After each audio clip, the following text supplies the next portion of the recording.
اعوذ بالله من الشیطان الرجیم. بسم الله الرحمن الرحیم. الحمد لله والصلاة والسلام علی رسول الله و علی آله و اصحابه و من والاه. اما بعد، السلام علیکم و رحمت الله تعالی و برکاته.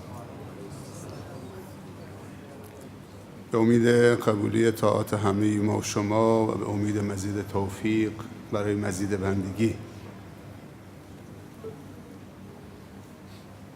خیلی خوش آمدید، صفا آوردید.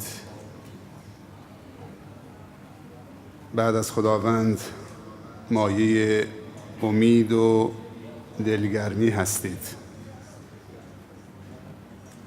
حضورتون واقعا روح افزاست و شادی آفرینه.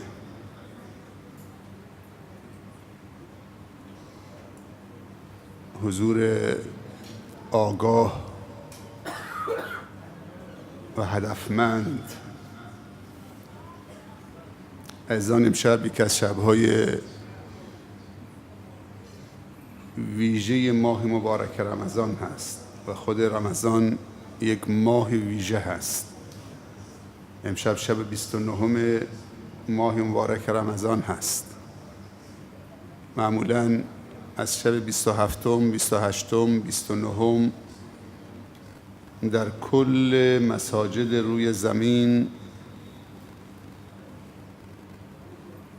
دعای ختم تراویح و قیام خونده میشه. پیامبر صلی الله علیه و سلم میفرمایند اگر کسی سید الاستغفار رو در اول هر روز بخواند و معنی اون را بداند و به مقتضاش عمل بکند، اگر اون روز به رحمت خدا رفت بهشتیه.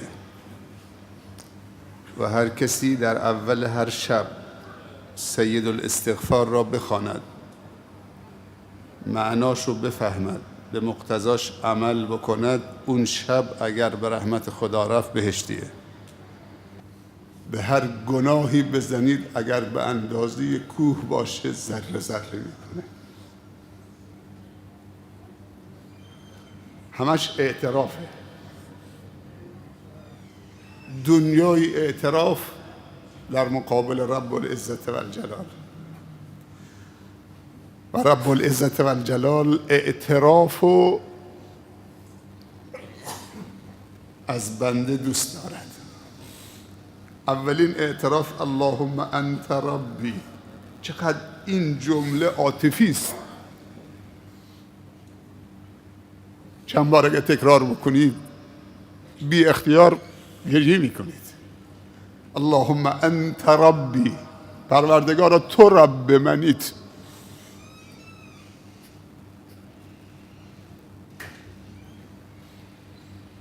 اللهم انت ربی، پروردگارا تو رب منید.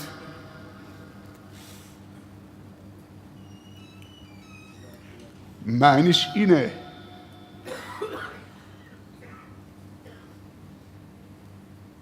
که من غیر از تو هیچ خدایی ندارم، اما تو غیر از من بندگان دیگر دارید.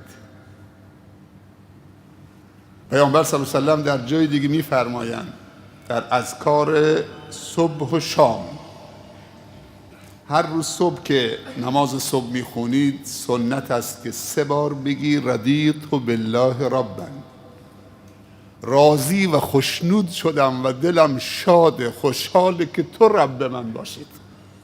من غیر از تو نمیپسندم، من غیر از تو نمیپذیرم، من غیر از تو دوست ندارم. بله دوست دارم کسانی که تو دوستشون دارید، دوست دارم عملی که تو دوست دارید، همش خلاصه میشه در دوستی تو.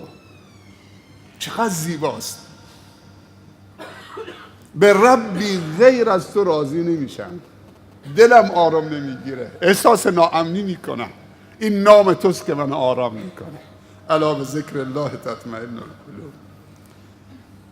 هر وقت معصیت تو کردیم، از تو فاصله گرفتیم، دلمون در اختیار کسی دیگه گذاشتیم غیر از تو، احساس ناامنی کردیم، دچار افسردگی شدیم، پریشان شدیم، مضطرب الحال شدیم.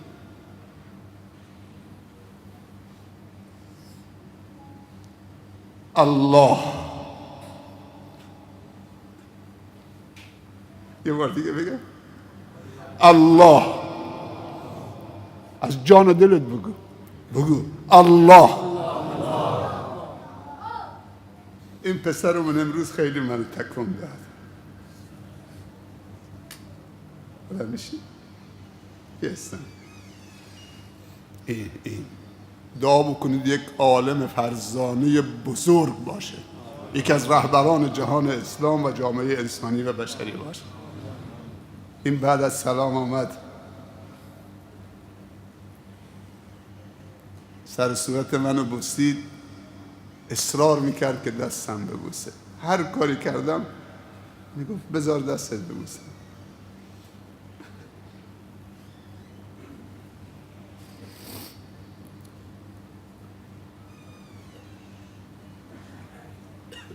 اینا کوچکان بزرگن،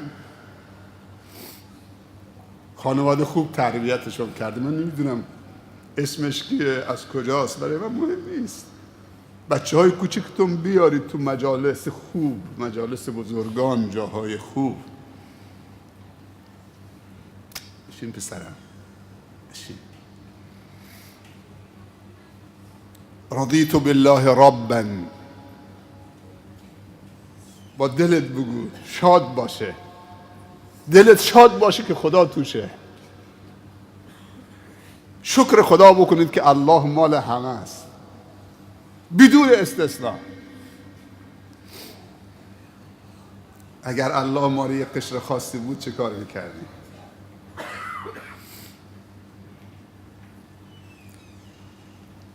دنباله سید الاستغفار، لا اله الا انت، هیچ معبودی به حق نیست به جز توی پروردگار. اعتراف دوم، چقدر خدا این اعتراف رو دوست داره. بعد میگه خلقتنی. این ترتیب این کلمات نگاه کن چقدر زیباست. بعد که میگه اللهم انت ربی، تو رب منی، بعد میگه لا اله الا انت، بعد میگه خلقتنی. سبحان الله، تو مرا از عدم به وجود آوردید. خلق ایجاد بعد از عدمه. تو اجازه دادید من ایجاد بشم، تو اجازه دادید بعد از این که منو از عدم به وجود آوردید دلم محلی باشه برای دوست داشتن تو در اونجا بگیرید. تو به من اجازه دادید که رو به تو بیستم، تو به من اجازه نماز خوندن دادید، تعظیم در مقابل خودت دادید، تو اجازه شکرت دادید، تو به من اجازه پرستشت دادید. باور میکنی که هر مسلمانی اجازه پرستش نداره؟ حتی مسلمانه ولی اجازه بندگی نداره. خیلی از مسلمان ها شراب میخورن، ظلم میکنن، حرفای کفر میزنن، نماز نمیخونن. اون داستان اون غلام به شما گفتم که از کنار مسجدی با مالکش میگذشت. اون غلام سیاه پوست اجازه خواست که اجازه بفرما سرورم، من لحظاتی برم در مسجد خانه خدا. گفت برو ولی دیر نکن. اون مالکش بیرون در ایستاد. این غلام دیگه وقتی وارد مسجد شد فکر کرد که تو بهشته. وقتی که وارد راز و نیاز و با رب العالمین شد از خود بی خود شد. اون اربابش از بیرون صداش زد ای غلام زود باش بیا، خیلی دیر کردی، چرا نمیایید؟ این غلام از داخل مسجد صدا زد ارباب نمیگذارن من بیام، اجازه نمیدن من بیام. گفت مالک تو منم. کی اجازه نمیده؟ گفت همون کسی که به تو اجازه نمیده پا تو خونش بذارید. به من اجازه نمیده که بیام بیرون. اون مالک دل منه. احد بلال یادتونه؟ احد احد احد احد. شکر خدا بکنید خدا به شما اجازه بندگی داده. خلقتنی و انا عبدک، و من بنده تو هم، و من بر عهد و پیمان تو به اندازه استطاعتم پایبندم. به نعمتهای تو اعتراف میکنم، دنبالشه. هر نعمتی در من و خانواده هست از جانب توست، و ما بکن من نعمت فمن الله. و به تقصیرات و خطاهام هم اعتراف میکنم. اعتراف دوم، فاغفر لی اعوذ بک من شر ما صنعت. به تو پناه میبرم از شر اعمال زشت و پلشتی که انجام دادم. ابوء لک بنعمتک علی و ابوء بذنبی فاغفر لی فانه لا یغفر الذنوب الا انت. پس بیامرز چون آمرزنده‌ای جز تو نیست. راضی شدم که تو رب من باشید و اسلام دین من باشه و پیامبر صلی الله علیه و سلم نبی و رسول من باشه. این اعترافات خیلی عالیه، آدم آرام میکنه. الا به ذکر الله تطمئن القلوب. خداوند دو چیز به ما داده. یکی عقل داده که فکر کنیم، مثبت فکر کنیم، زیبا فکر کنیم، مفید فکر کنیم، و از خدا بخواهیم که استعداد و هوش ما را افزایش بده. این دعا خیلی دعای خوبیه. در حق هم دعا بکنیم که خدایا استعداد و هوش ما را شکوفا بساز، افزایش بده، تا چیزها اون طوری که هست ببینیم و بفهمیم. این خیلی دعای خوبه. در حق فرزندانمون دعا بکنیم، دست به سرشون بکشیم، خدای استعداد و هوش بچه های ما را شکوفا بگردان، افزایش بده، تا حقایق اون طوری که هست ببینن، عظمت و بزرگی تو اون طوری که هست پی ببرن، درک صحیح از کلام رب العالمین داشته باشن، از دین داشته باشن، عبادتشون تقلیدی و کورکارانه نباشه، عبادتشون بر مبنای علم و معرفت و دانش و شناخت و آگاهی باشه. اسلام دین تقدسگرایی نیست. مولوی ها و علما حق ندارن و آخوندا مردم رو در جهل و بیسوادی قرار بدن که ازشون پیروی بکنن و بر اونها مسلط باشن. ما باید دین خدا اون طوری که هست به خاطر خدا یاد مردم بدیم. حتی اگه مردم دین خدا رو یاد گرفتن احترام هم نکردن اشکالی نداره. اجازه ندید کسی دستتون ببوسه.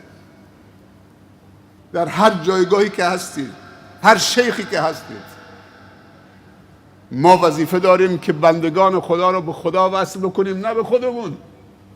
قرار نشده ما خدای دیگر بشیم. احترام و محبت جای خودش، اما تقدسگرایی در اسلام سبب استبداد دینی و مذهبی میشه. مرید و مراد درست میشه، دین تعطیل میشه، خرافات در جامعه چه؟ زیاد میشه. و اسلام دین خرافات نیست. امشب ما جمع شدیم که تبدیل بشیم. کشور ما تنوع مذهبی داره، تنوع قومی داره، ولی بالاتر از همه ما مسلمانیم، بنده خدا هستیم. شافعی به حنفی توهین نکنه، حنفی به شافعی توهین نکنه، حنفی و شافعی سنی به شیعه توهین نکنه. اگر دلیل داری مطرح کن، همدیگر رو دوست بداریم. کشور مال همه است، مال شیعه هست، مال سنی هست، مال مسلمان هست، مال غیر مسلمان هست. این کشور مادر ماست، وطن ماست، بالاتر از همه اسلام همه چیز ماست، پدر و مادر ماست. اگر کسی اشتباه میکنه تذکر بدیم، خیلی محترمانه. فرهنگ همزیستی، اینجا بلوچ هست، کرد هست، مهاجر افغان هست، بنگالی هست، بندری هست، ترک هست، عرب هست، شیعه هست.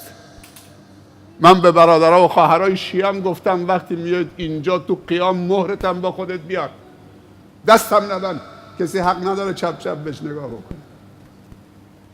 اگر پید برد که این مهر نباید بذاره، اون موقع خودش نمیذاره. ما خیلی از خواهرها و برادرای شیعه داریم تو این مجالس میان، دوستشون داریم، از صمیم قلب دوستشون داریم. رفتار بعضی از افراد مانع نمیشه که همدیگه رو دوست بداریم. اگر من اشتباه کردم این مانع نمیشه، این اشتباه شخصی منه. قومیت های زیادی تو کشور ما هست ولی همه مسلمانن. این قومیت ها مانع نشه که ما به هم نرسیم و همدیگر رو سیراب نکنیم از عاطفه های زیبا. دنیا میدانی است برای به نمایش گذاشتن هنرهای زیبا، عاطفه های زیبا، مهرورزی. همدیگر رو دوست بداریم، لذت ببریم از دوست داشتن همدیگر. اگر نیاز به نصیحت پیدا کردیم، هر کسی حرف خیر زد اونو بپذیریم. نگاه کن چی گفت، نگاه نکن کی گفت. ما اینجا نیامدیم که فقط نماز تنها بکنیم، آمدیم که قرآن رو بفهمیم.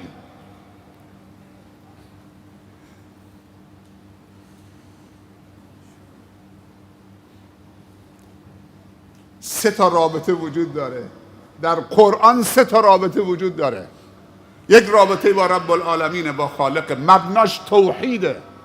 خرافات و شرک تو زندگیت نباشه که در به درت میکنه، بیچارت میکنه، مفلست میکنه، ضعیفت میکنه، زمینگیرت میکنه. قل هو الله احد. چند تا سوره دیگه مونده که قرآن ختم بشه. کم کم احساس میکنیم که این آخرین عهد ما با کلام رب العالمینه. امشب و فردا شب چهارشنبه عیده.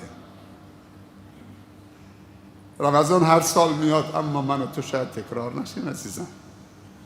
امشب مال من و شماست. امشب هم دیگر رو حلال بکنیم، رابطمون رو مستقیم به عرش خدا وصل بکنیم. الله دل داده که دوست بداریم و اولین ذاتی که باید دوست بداری خودشه که دل داده، دوستی رو درش گذاشته، محبت تو دل گذاشته. الله هیولا نیست، الله رب مهربانه. خوشبختی کجاست؟ این سؤاله. یه روزی یک شبکه تلویزیونی یک میلیاردر رو دعوت میکنه. یک شبکه تلویزیونی یک میلیاردر رو دعوت میکنه، ازش سوال میکنه خیلی خوش آمدید، زیباترین و شگفت‌انگیزترین و لذت بخشترین قسمت زندگی تو چیه؟ خوشبختی تو الان یعنی چی؟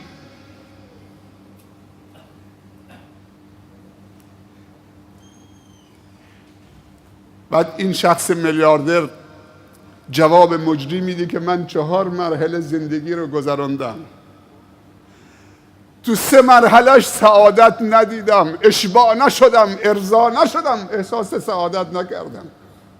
مرحله اول جمع‌آوری مال، ثروت، رسید بانکی به اوج رسیده، نمیتونم بشمارمش. فکر میکردم که جمع مال و املاک سعادته، خودمو خسته کردم، جمع کردم، باید نگهبانی بدم. دیدم که منو ارضا نمیکنه. منتقل شدم به مرحله دوم، رفتم رو عتیقه، گفتم عتیقه بخرم، چیزهای قدیمی بهش میگن عتیقه. میدونی عتیقه چیه؟ ایمان عتیقه هست، گنج ایمانه. کلی عتیقه، مخطوطات، دستنوشته ها، ظرف های قدیمی و جمع کردم. هی نگاه میکردم، کلکسیونی از عتیقه های متنوع دنیا. هر روز رد می شدم جلو قفسه ها، ویترین ها نگاه می کردم، دیدم نه اینم منو ارضا نمی کنه. منتقل شدم به سومی، ویلاهای زیبا و جذاب تو زیباترین جزیره های دنیا، تو جزیره موریس، زیباترین جزیره دنیا. مالدیو، زیباترین جزیره مرجانی دنیا و بزرگترینش تو اقیانوس هنده. کشتی های آنچنانی، هواپیماهای آنچنانی، هلیکوپترهای آنچنانی، باغهای آنچنانی. فکر میکردم که سعادت، دیدم که نه. یک روز منتقل شدم به مرحله چهارم. یک روز بهم زنگ زدن که یه دعوتنامه هست، میخوان شما رو دعوت کنن. 3 مرحله گذشت، ارضا نشد. مرحله چهارم دعوتنامه آمد برام از مدرسه معلولین، بچه های معلولی که پا نداشتن، فلج بودن. دیگه رفتم دنبال سعادت. میگه رفتم. وقتی رفتم که همه بچه های معلول 100 تا نشستن. بعد یکی از این معلولا بلند شد، تشکر از من کرد از اینکه دعوت پذیرفتید به مدرسه معلولین بیاید. گفت من به نمایندگی یه تقاضا دارم، 100 تا صندلی میخوام برای این معلولی. صندلی کم داریم. بگی دستور دادم 100 تا صندلی آماده بشه براشون. راز خوشبختی کجاست؟ بهشت کجاست؟ میگه قبول کردم 100 تا صندلی براشون خریداری بشه. وقتی که جلسه تمام شد میخواستم برم، یکی از همین دانش آموزای معلول زد پامو محکم گرفت. پنجه زد پامو محکم گرفت. خیلی میگه معذب شدم که اصلا رها نمیکرد. بعد خیره شد تو چشمان من، روشو بر نمیگردون، حلقه زده بود درست تو چشمان من. مثل این عزیزم هر کاری کردم دستاشو گرفتم، بلند شو پسرم اجازه بده پامو بلند بکنم. طوری گرفته بود خیره. گفتم چیزی لازم دارید پسرم؟ دیگه خیلی با آرامی دستشو باز کردم، بلندش کردم، گفتم پسرم تقاضای دیگه دارید؟ بگید کلر میخواید، چی میخواید؟ میدونی چی گفت؟ گفت نه ما تقاضای دیگه نداریم، فقط دعا میکنم که وقتی با هم رفتیم تو بهشت خدا، اونجا جلو خدا تو بهشت خدا از تو تشکر میکنم.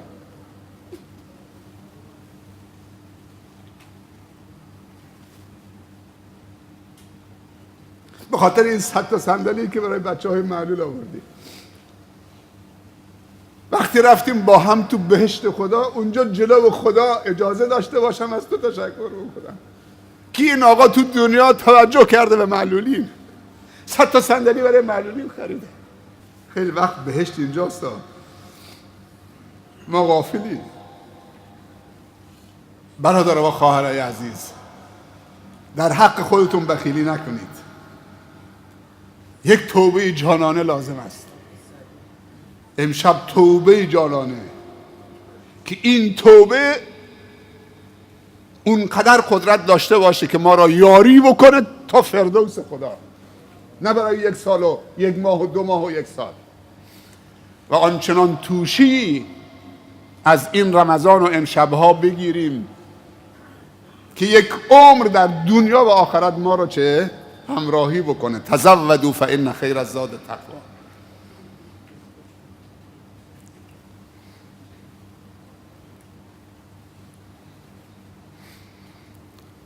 از آن ما نماز وتر میخونیم. اون چند سوری که مونده تو نماز وتر خونده میشه. بعد از رکوع رکعت سوم که بالا آمدیم برادر مصدق دعای ختم قرآن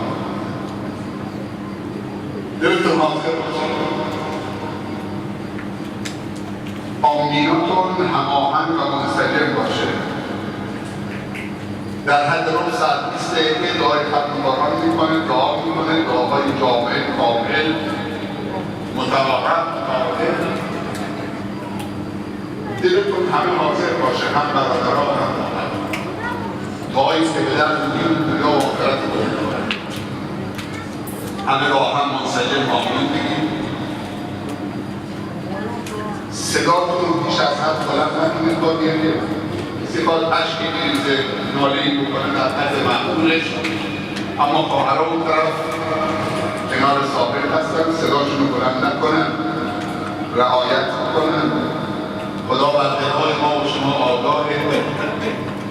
اون چیزی که صلاح دین و دنیا و آخرت ماست، خدا امشب به ما ازش بخواهیم. این کامل‌ترین دعاست. خیلی وقتا ما دعا کردن بلد نیستیم. خدایا از دلهای ما آگاهه. اون چیزی که میدونی صلاح دین و دنیا و آخرت ما و خانواده و فرزندانمون داخل شه، اون عنایت بکنه. عزیزان مسئولم که جا کمه، اما دل ما جای همه شما رو داره.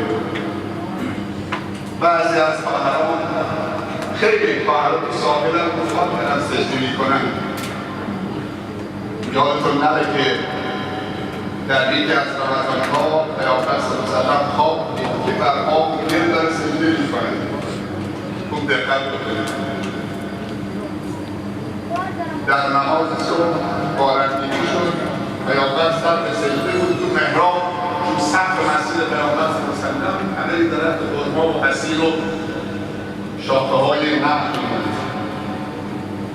چک بارون، قطره‌های بارون می‌چکید تو محراب. وقتی پیامبر به سجده رفت، بر آب و گل سجده کرد. پیشانیش وقتی سلام داد، گل بود. مهم نیست که داخل مسجد جا شده، بیرون، تو کوچه، تو حیاط، کنار ساحل،